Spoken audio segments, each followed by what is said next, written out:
Hey guys, and welcome to lesson 3 of Intro to Video Game Concept Art. Today is supposed to be line drawings. However, during my lesson plan a few weeks ago, I actually scrapped that and did something else, which I think is better. Line drawings, for those of you who don't know, are pretty much just like basic lines. Nothing fancy, and I don't like doing them because well, I like painting. It's more fun, and it's more informative than line drawings. If you want to do line drawings, take a look at like manga and stuff like that. Not my thing. Anyway, sorry for taking so long to get this video up. I've just been really busy. I had to go back home for 2 weeks there to visit my grandfather for his birthday, 90 years old, getting on in age. So back now, and classes will resume as normal. I'm hoping. I don't think there'll be anything popping up in the near future. So I'll just get started right now, I guess.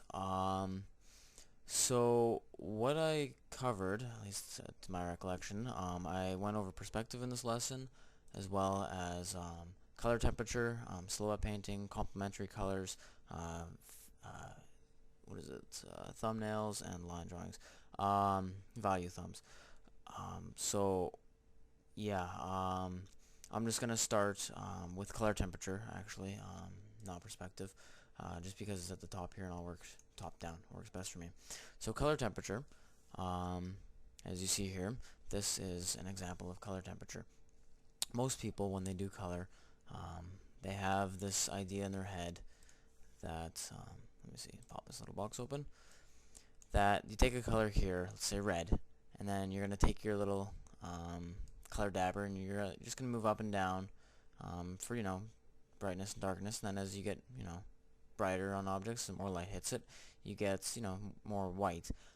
That's not quite how color temperature works in real life, unfortunately. If it did, it would be really simple, but it's not too complex either. So let's say you have a candle, right? You would start, let's say this would be your base color of this red, and I'll just paint some here. Get my brush set up.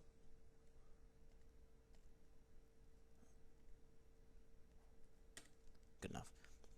Oh, I don't think my drivers are working for my tablet. Okay, well, I will work around that. That's not a problem for this lesson. I'll just explain it from this. Most people, they'll just take, their colors, and they'll just go from one color on the panel here and go towards a desaturated kind of white. The way color actually works is if you have a red, you're going to start, let's say, in this area. And as you move up towards warmer colors, hotter, you're going to move this slider onto the right here, up a little bit, and you're going to want to move this to the, diagonal top left. And as you get warmer, you're going to want to bring this all the way up to, white, more or less, is the hottest spot. That's where light is hitting it the most. That's where the most heat is coming off of the object. And so that'll be white. The darker an object gets, you can bring it down. If you start at a yellow object, same thing applies. Let's say you have, a bit of green tinge. You don't have to go far to make it effective. But it adds way more life into your paintings when you actually add a little bit of color value, or color temperature, I mean.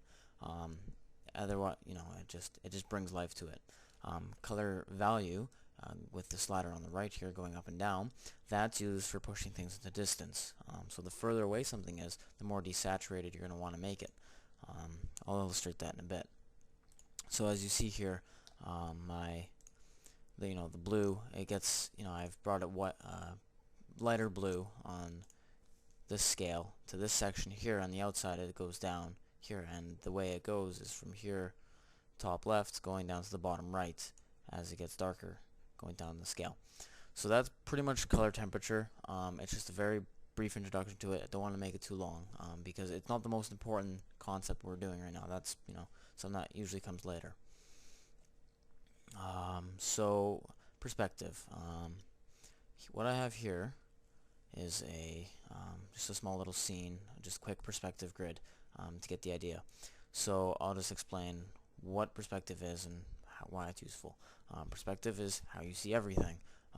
Everything in real life usually fades into a one-point perspective unless you cross your eyes, then it can fade into two. A one-point perspective is where everything, hold on, come on, these drivers, where everything fades into one point in the distance. Holy crap. So everything is going into this one little point in this general area. Pardon my terrible drawing. It's 3 a.m. and I promised I would have this video done by the morning. So I'll just go through this. What I have here is a horizon line. This is the horizon where everything kind of fades off into the distance and where all your perspective lines are going to be going to. Your perspective will always be on this line, no matter what. So let's say you have, for setting up a perspective grid, what you're going to want to do is you're going to want to draw one point where all the perspective goes to, and then draw lines out from there, very straight lines. Just tap one point, hold shift, tap the next point to draw a straight line. Very simple to do, and that'll create this grid-like effect. And as you build up to it, let me see here.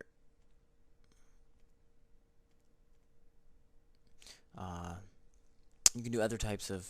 Here we go. This is a one-point perspective.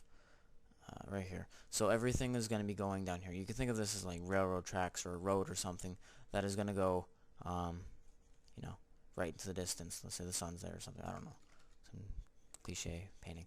Anyway, so you can combine perspectives to make, as this one here is, a two-point perspective. I'm going to turn this off. So what this is, take this and just move it, is you'll have two perspective points. Which can give you, like, let's say the corner of a building. If you're looking right at the corner of a building, it's going to fade off. Like if you're looking at the edge, each side is going to fade off into the distance, into its own vanishing point. This is best illustrated in cityscapes and whatnot, because most of the time 2 or 3 point perspective is what people usually use to illustrate that. You can also combine multiple perspectives at once by just overlaying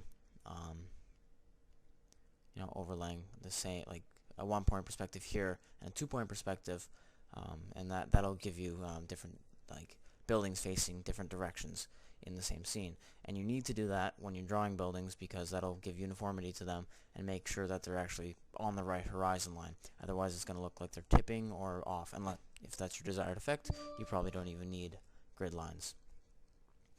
So what I have here,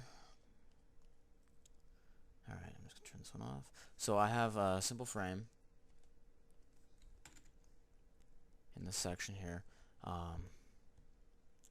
Oops, zoom out a little bit. In this outside area here, this would be my, let's say these are 2 buildings on the side. I didn't really do much on this when I was doing the lesson, because it was brief. What happens here is that a building is going to follow the perspective line from one point here, and if you want a straight edge, you're going to take this line wherever the building ends, and you're going to take it all the way to the respective point on the very right, and you're going to do the same thing on the bottom, and it's going to come up to the perspective line on the horizon line, perspective points, right? And that'll give this effect of a building fading off into the distance, getting smaller. So the one on the right here is going off onto a different perspective grid altogether. It's going off of this 1-point perspective grid here, and this one goes there, and they both follow the same rule. I didn't really finish this one.